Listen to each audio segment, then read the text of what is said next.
Hi there, I'm Angela with To Be Simply Happy, and I'm here today with Kate Pernoud. How are you, Kate? I'm good. Awesome. Well, this is the second in a series at To Be Simply Happy that we like to call Local Highlights. Local Highlights is exactly as it sounds. We're talking to the women in our community that have maybe a business or they have something that they do that we would like to call out and bring out to the attention of the rest of the community and all of you out there, wherever you are. So that's why I have Kate here today. We just finished doing a post on Kate. You can find it on the blog. It is all about Kate and her business. It's called, her business is called Maison Pernoud. Maison Pernoud is an antiques and home decor business that Kate started a few years ago. But for the purpose of today, what we really want to talk about is the Round Top Antiques Fair. And for those of you who don't know, Round Top Antiques Fair is a huge fair. It happens biannually in the Texas Hill Country area. It's in the spring and the fall, and it's just a huge gathering of different, Antique dealers and home decor items, and it just gets a huge gathering of people there shopping. So that's what we're talking about today, is the top tips, basically, or tips that Kate has for people when they're heading out to go shopping at Round Top's Antique Fair. She'll be out there September 27th to October 1st. To October 1st, so that's just right around the corner. So if you're thinking about going, if you've never been, or if you've been and you need some help, because it was overwhelming the first time, hopefully Kate can help us a little bit today in talking about some things you can do at the Antiques Fair. You bet. All right, well, I have a few questions on my paper here. Excuse the papers. So what would you say, well, first of all, can you just tell us a little bit about the actual Antiques Fair? Sure. Started ages and ages ago. It started off as just one show, and then it's just snowballed from there. So now when you drive down 237 from either 290 or I-10, you'll run into all these small shows that farmers have leased out their land, people have just started up their own show. I think there's something new every year. So if you haven't been in a few years, I highly recommend you drive back out again and check it out. But then there's the larger, better known shows that you'll see and most people have heard about before, like Marburger, the Arbors, Excess. Those are all well-established shows. The Compound is newer. That's right next door to Marburger. Okay. And then there's just all these tiny shows. So when you say shows, it's just like an area they have their tents and their big, it's just, they pop up kind of. It's like actually it's funny you say pop up. It's like a gigantic pop-up show is what I kind of think of it as sometimes, like, you know, you have these chefs that have pop-up restaurants now. Yeah. There's like these the food truck. It's like the antique world. But there's, well-established shows that people know of, that they're there all the time. Right. And then there's these little tiny shows where you're like, there wasn't a show there last year. You're driving down the road, and there's kind of mom and pop, some of them, but then there's the ones that are really, and then there's the ones that are heavily curated, very well organized, and there's I know you're going to ask me a question later. Well, I'll explain kind of the difference between them a little bit more. All right. Well, just for starters, what should one pack to go out to the Round Top Fair? That is a great question, and I have some really specific answers for all of you.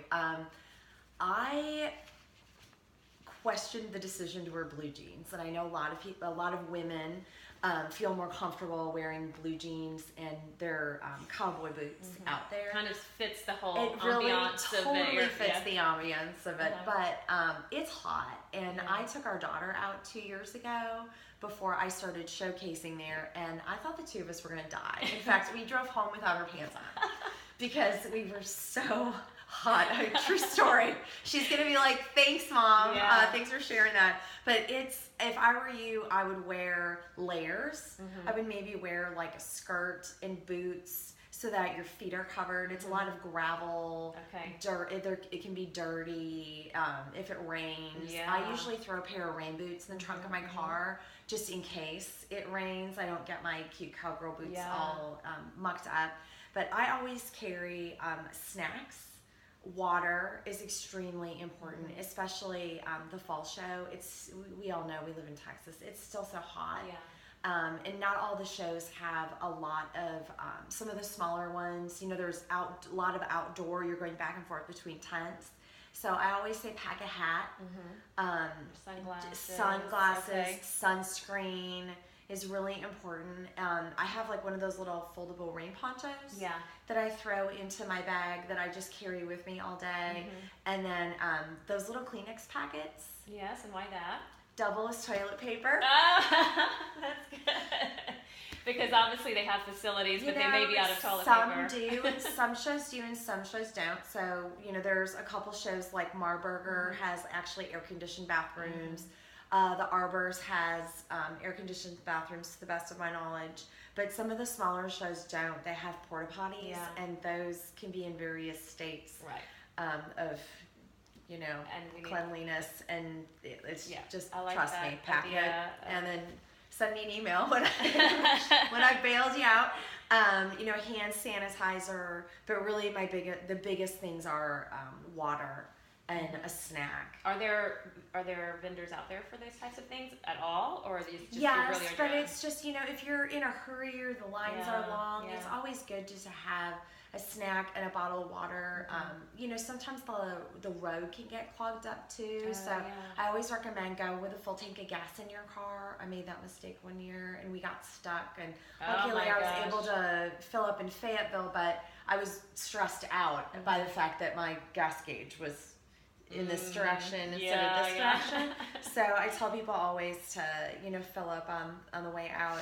Also having things like credit cards, checkbook, and cash, because some dealers don't have credit card capability or they choose not to. Some people don't take checks. So I just recommend just come with a bunch of forms of payment, and that way you won't regret later if you can't buy something. Oh my gosh, I've seen it happen, and it's happened to me myself. So better to just come with those items and then maybe not use them. Do they have ATMs? I'm guessing.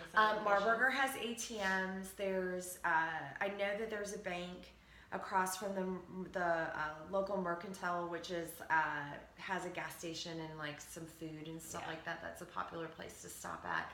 There's a bank right across the street, but you're talking about thousands and thousands of people descending on a small town, and after 2-3 weeks, people run out of things. So it's just best to go prepared. Right, and I believe you also mentioned pen and notebook.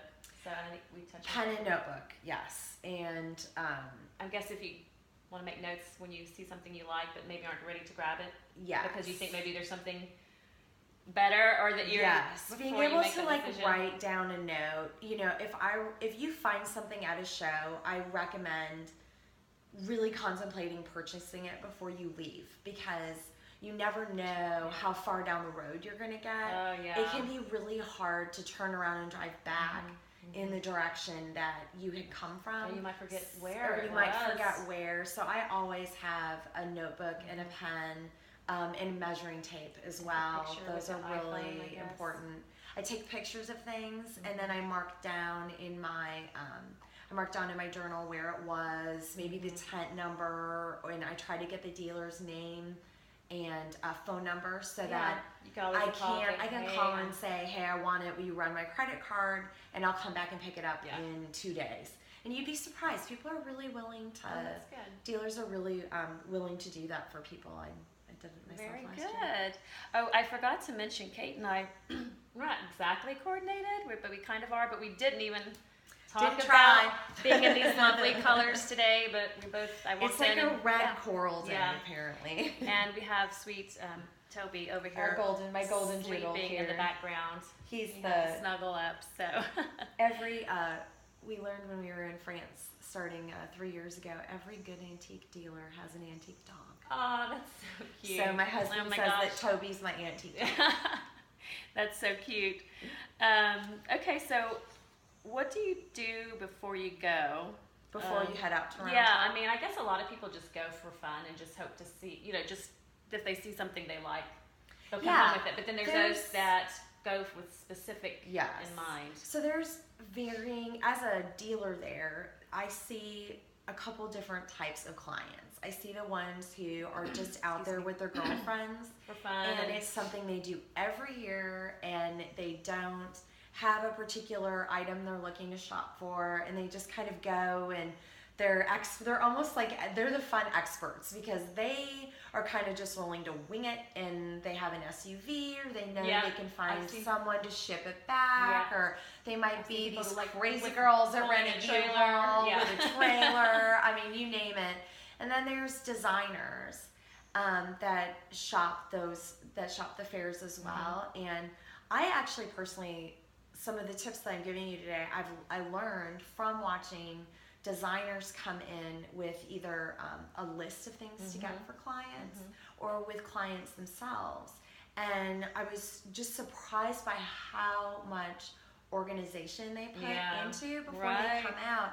Having things like measurements of a wall that they're looking to find a mirror or a painting for a client specifically. They'll have a photograph of the wall, and then they'll have the dimensions. And so and sometimes if they have their client with them, they can discuss and look at how that piece is going to fit in that space. And you can do that with furniture and empty walls. We have a space in my husband's office right now. I'm looking for a mirror. I'll go with a picture of that area and the dimensions of that area. I had a client last year that came by and fell in love with a dresser that I had. And she just was back and forth over whether it would fit or not. And so she called her husband and was, just said, hey, when you get home from work, will you please measure this wall space? I don't have the dimensions. And she just had fallen in love with it. But I understood, and I cautioned her. I said, if you know your husband can send you the measurements, it's much better. It's much better to know for sure when you're making a solid investment like that.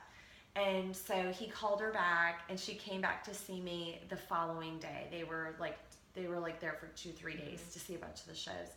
And I sold the dresser to another designer, and she totally understood. She knew she said all the information she needed when she got there. And she said to me, because I was so apologetic, but her words were, I should have known that I needed all those dimensions beforehand. And I started noticing that a lot of the designers and a lot of clients that were looking for specific things had that information. And so just take 5 minutes before you go and just quick write it down, do some measurements, snap some photos.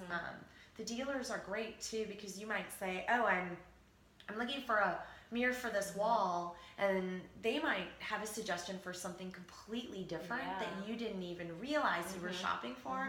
But if you have those dimensions, then it doesn't matter if you change your mind. You can, because you know it's going to fit. Yeah, very good. So unless you're just going out for fun with your girlfriends, if you're going for a purpose, you really need to have those things ready for you. I would just say, even if you don't think you're going to buy anything big, but you know that there's this empty area in your house that you would love to finish off, just take dimensions. It's so easy. Yeah. It's better than having buyer's remorse over not buying something because you didn't know if it would fit, or buying something and then coming home and realizing it doesn't fit. Yeah, definitely. Yeah, the too big. Oh gosh. The too big thing can be can be a problem. Right. Okay. Well, you also mentioned kind of what to do. Speaking of the just for fun shopping. Yeah. If you're a bargain hunter, I guess that's not even just for fun, but probably mostly just for fun. Some of your tips on what to do. So, I mean, there are a lot of people that prefer to visit places like Round Top, and their idea is that they're going to find a bargain or a deal. And if you are really interested in that, then I would say You're gonna find bargains and deals at all the shows as time goes on, maybe towards the end of the show. So if you found something like at Marburger that you fell in love with, but maybe the dealer wasn't willing to haggle on price with you quite as much, if you took that person's name and number, you could maybe call them towards the end of the show and ask if they still have that item available and if they're willing to move on price. Yes. That's always an option. But if you're really looking for like the whole treasure hunting feel, then I highly recommend you stop at some of the smaller shows along the road and take time to do that. However, you need to be aware of the fact that a lot of the smaller shows have reproductions. They're not just antiques. They're things that you might find again further down the road. Yeah. It might not be styled. You might have to dig a little bit more. Right. And it's just, what do you enjoy doing and how much effort do you want to put in? Do you want to be out there all day? Yeah, do you want to stop at 5, 6, 7 little shows and get a deal, or what you feel is a deal? Or would you rather visit a show that's more curated, that you know that, like Marburger, for example, we're supposed to be all vintage and antiques. Yeah. Not all the shows are like that. Some of the shows allow reproduction dealers, and there's nothing wrong with that, but it's buyer beware. You should always ask. Always ask the person you're purchasing from if it's an antique, vintage, or reproduction, so that you know when you're buying it what it is that you're getting. There's nothing wrong with a reproduction, but that's the kind of thing that I feel like, if you don't mind that. Well, we've got that coming up kind of on our. Sorry. No, that's perfect because it. Yeah, I'm moves kind of into segueing that. into Yeah. that. But I will say, don't discount the smaller shows. Just know that you're going to have to dig a little bit. That you're going to have to dig a little bit more. And some people don't enjoy that at all. They get a headache from it. Yeah. It's just too overwhelming. But I think it's a fun comparison. I think if I'm kept fed and hydrated, I can get through it. But if I start getting hungry, But if you start getting hungry, I'll be like, hungry and hot.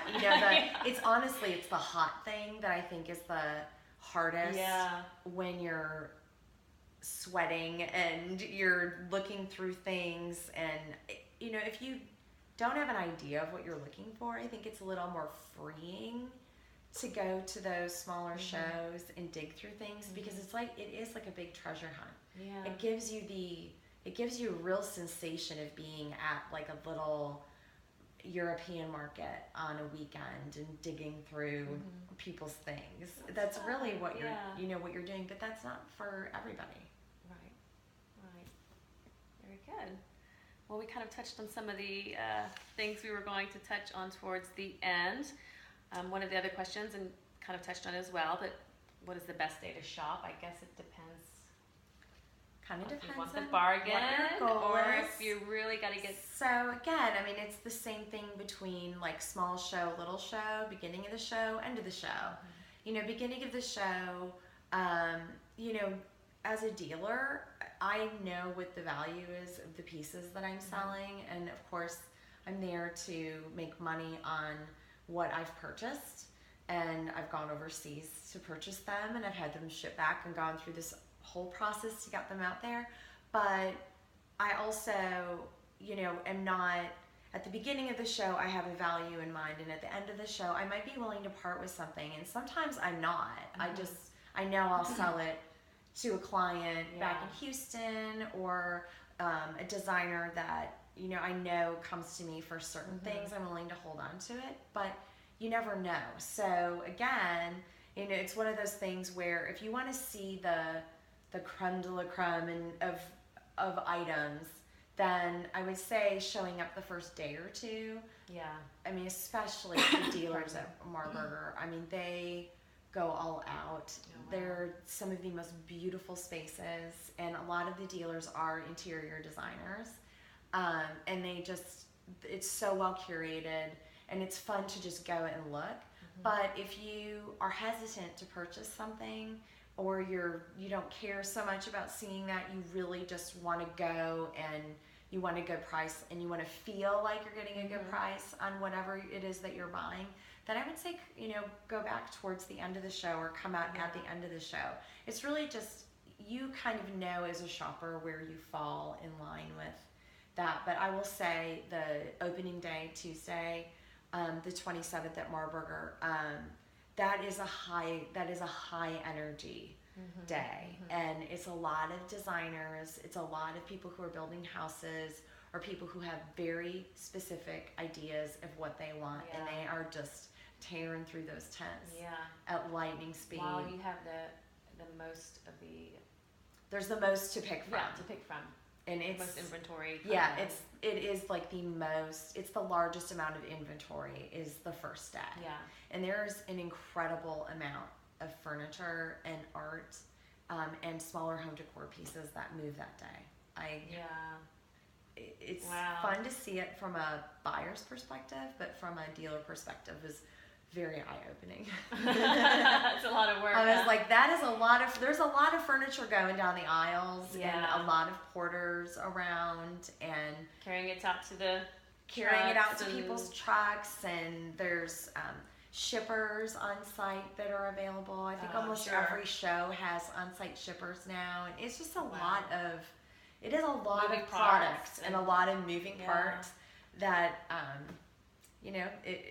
it just, people know what they're there for, and if they do know what they're there for on that day, that's their mission. They find it and they are like, you got sold stickers on it, and it is being wheeled out the door. So that's kind of, it's fun, very high energy, a really high energy and exciting day to shop. Well, very cool. Well, I think that kind of about covers everything. Yeah. Just to recap, Marburger, Round Top Antiques Fair is kind of the umbrella name, I guess. And it's actually already started. There's some shows that have started out in Round Top already. I know Arbor has already started, and Access. I think Blue Hills, Big Red Barn. Those are some of the staple shows. Those have already started, and they'll go all the way through October 2nd. Oh wow. Okay, so then Kate will be at Marburger beginning Tent F. October. Beginning September 27th. I keep saying October. I know, September it's crazy. 27th. It's just too hot. September 27th to October 1st. Okay. And booth 10. Booth. You were saying 10F? Sorry, Tent F. Is it called a booth, I guess? Well, it's Tent F, and it's booth FB2. Okay. So, and you'll see there's the big white tents, and when you park your car, there's the three front tents. One of them's Tent F, and we call those the designer tents. Okay. Those are the real fun ones to stop at first. So. Right. So if you're heading out, go out. And then if you'd like more information about Kate and Maison Pernoud, you go to our blog. It's listed at the bottom, and you can read a great post on Kate and some other things about her, and get a hold of her if you needed to or wanted to talk to Kate about some of the pieces that she has. I'm sure she'd be happy to respond and talk with you. So would love it. I guess that's it for now. Thanks so much. Thank okay. You. All right. So much Thanks. fun. Thanks. Bye.